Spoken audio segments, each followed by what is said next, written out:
председател, уважаеми дами и господа общински съветници, колеги, гости.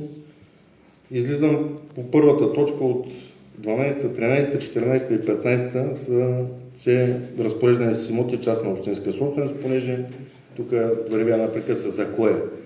Да кажем от тази трибуна, че тези всичките имоти са за този, който даде на търга най-много средства. И да припомним на общинските съветници, че всяка година на всеки бюджет искаме да даваме в повече, но трябва от някъде да се вземе. Имоти, които не се използват, е хубаво да се продават. Общината не печели нищо от тях в момента. А сега може да спечели една сума за продажбата и оттам насетне данъци. Така че ние придобиваме достатъчно имоти като община, за първи път, може би от началото